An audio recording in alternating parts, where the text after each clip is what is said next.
we are due for one of our downturns. What can then happen, and what is happening, is that we're noticing that something is bubbling, which simply doubles the likelihood that we will have a crash and that it may be a doozy.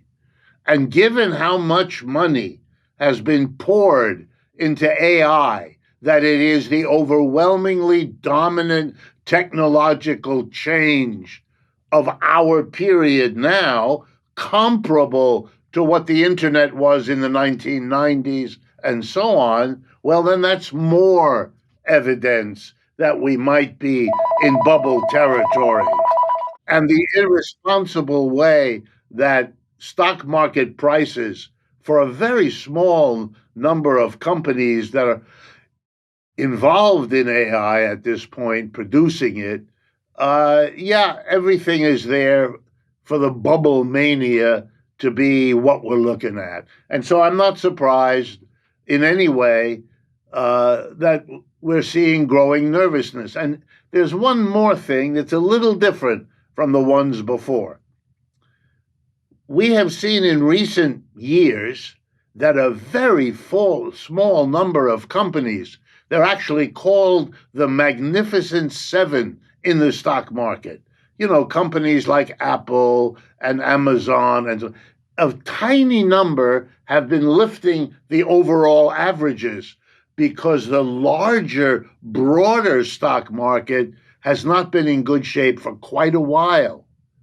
And that serves the argument I've tried to make in recent years, that what we are witnessing is a historic decline of the American empire and of the American capitalist system. And that's reflected in the mediocre performance of the stock market the minute you remove the bubblers who are around the latest technology. If you put all that together, then the corrections that almost every leading business figure is predicting is absolutely likely to happen. And a correction would be a 15 to 20% drop in the value of stocks in the stock market, with focus on the Magnificent Seven, because they're the ones that are most likely to crash.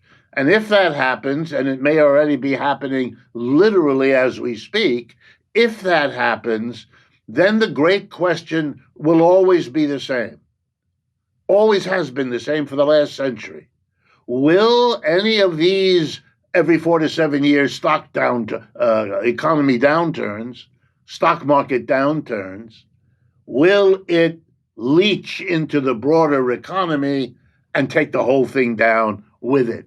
That was, look, the first time this happened that really shook world capitalism was 1929, literally a century ago. The stock market crashed October of that year, 1929, and it took 11 years to recover. And it only recovered because we went into war and put everybody back to work. The private capitalist system was unable to do it, even with the assistance of the New Deal. So we know how a stock market downturn can lead us into real bad economic times. And that was at the beginning of what we call the American century. We are now at the end of the American century, and that makes people who are historically aware realize that each of the downturns of a market now, with or without a bubble, could once again go back into the broader economy because we don't have the longer term historical upswing that was there, even though we didn't know it, in 1929. We do know that we're not zooming. Zooming is what China and the BRICS are doing, not what we are doing. And that means we have to be much more worried.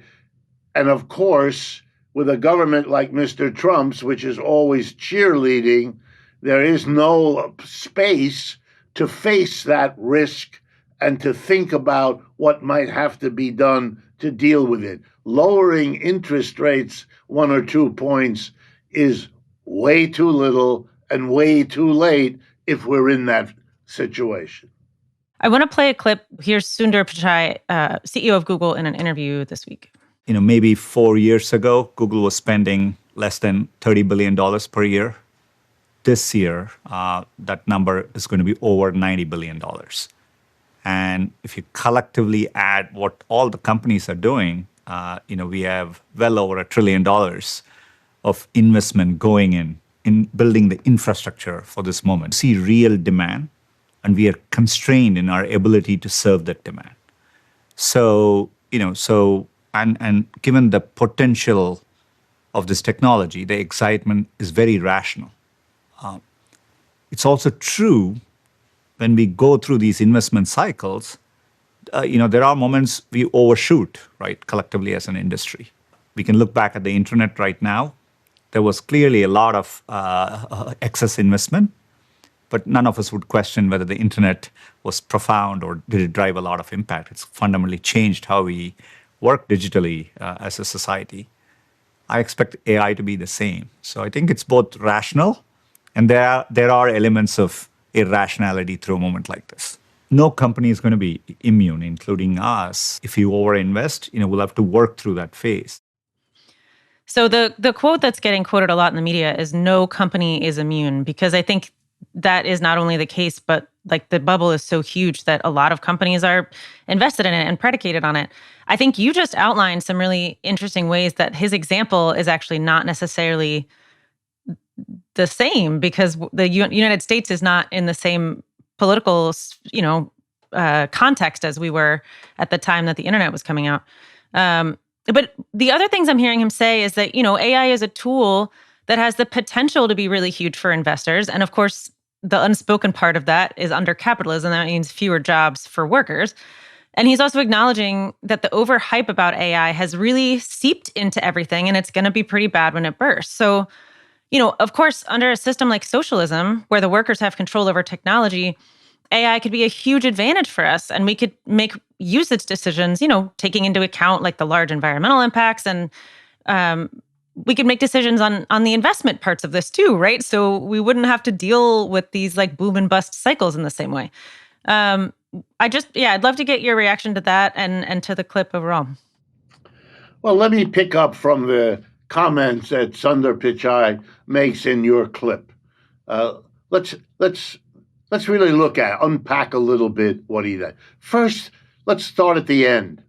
He says, in the past, it's been thus and so. We've had bursts of technology, and yes, they've been attended by some irrational moments of exuberance and excess investment, but it's always worked out in the long run.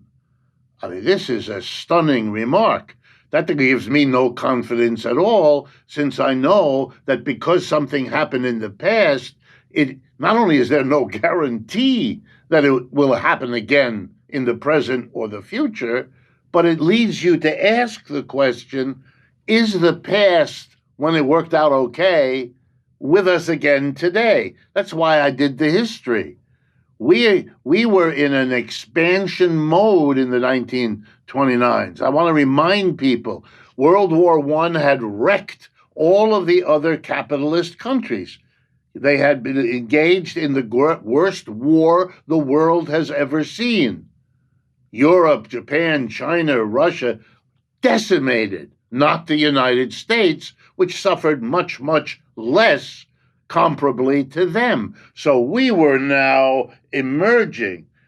Secondly, the global empires, the great British, French, German, Dutch, and other empires were all in a declining phase. The United States wasn't burdened with an empire.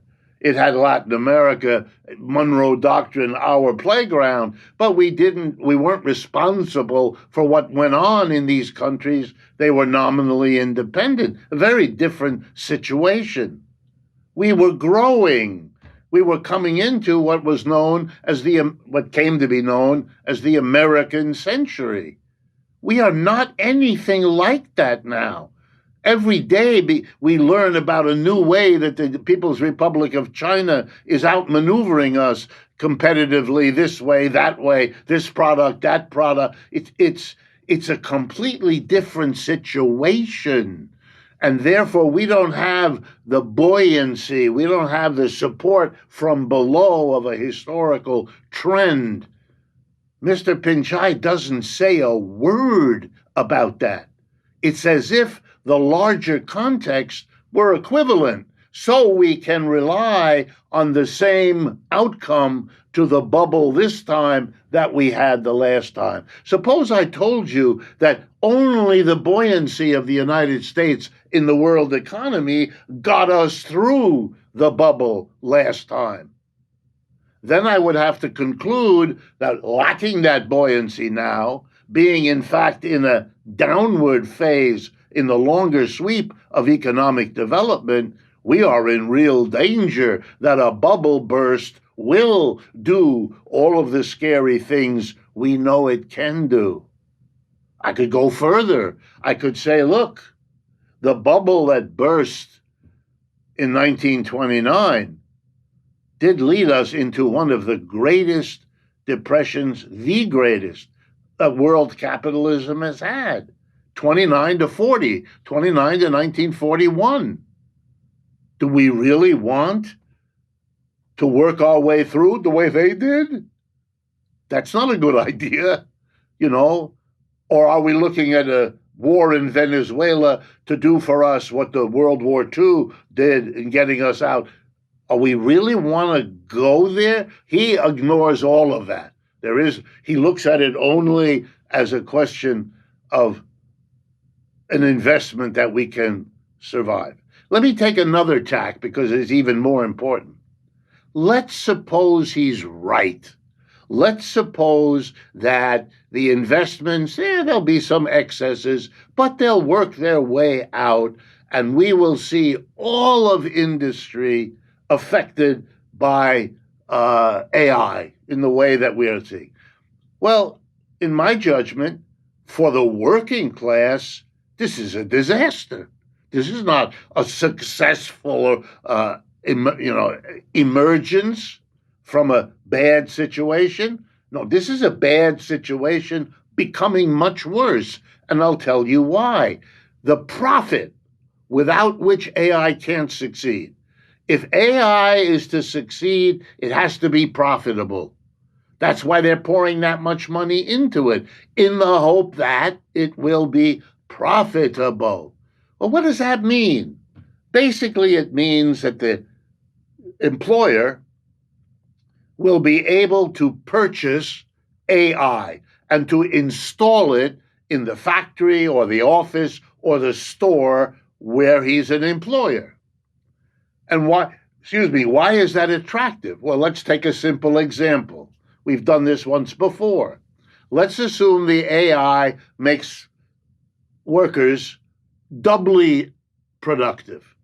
Instead of processing 200 pieces of paper at your desk, you can process 400 pieces or something like that. Double, just to make the arithmetic simple. Then the capitalist says, oh, great, I'll buy this AI equipment, the software that gives me that capability, and I'll tell half my workers, don't come back Monday, you're fired. I don't need you because with AI, the remaining half can do exactly what we were doing before. I will hire half the worker, fire half of them, produce the same output I did before, half the workers plus AI is sufficient now, sell it at the same price, earn the same revenue I did before, but now comes the exciting difference. With the same revenue I've ever got before, I have half the workers to pay. The other half of the wages and salaries for those 50% of my workers, I keep. Whoa, I am happy. My profit has gone up. I am very successful. Wait a minute. All of that is true. The capitalist has profited. Pinchai's dream has been realized.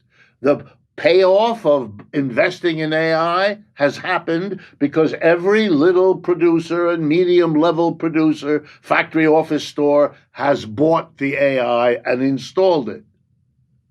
But half of our labor force has been fired. Nobody is responsible in our capitalism for that. The employer has no responsibility. You're fired. I don't even want to see you again. I don't care what happens to you, and I have no obligation to help you or responsibility.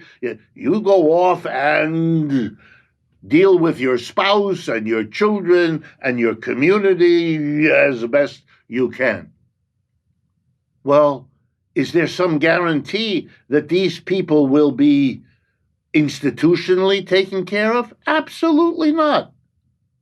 I mean, we live in a society which is busily taking SNAP support, food stamps, away from millions of people. Not a good situation to dump large numbers of unemployed people as you install. So this lovely story, you can see Sundar Pichai, he lives in the world of investments and profits, and none of that is his concern. None of the history is his concern.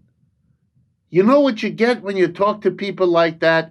You're talking to a cheerleader whose job is hooked up with saying what is necessary so people will buy what he's investing in. In Wall Street, it's called talking your book. It is a phrase used when you have someone on a TV show who all that he or she is doing is promoting whatever they're invested in under the guise of commentary or advice. That's why it's never good to listen to those people, because whether they're smart or not, or whether they're insightful or not, really is beside the point, because that's not what they're there for, to be smart. They're there to promote. And that's what you got here. You got promotion. And the irony is, that's not what this bubble needs. It needs people to say, slow down, wait, what about the context? Nor would it be, last point, it would not be the first time in history that a gung-ho cheerleading march into the future produces a catastrophe, because you didn't understand the constraints, the limits, and the secondary effects of what you were doing, and it comes back and bites you right in the rear end in a way that hurts.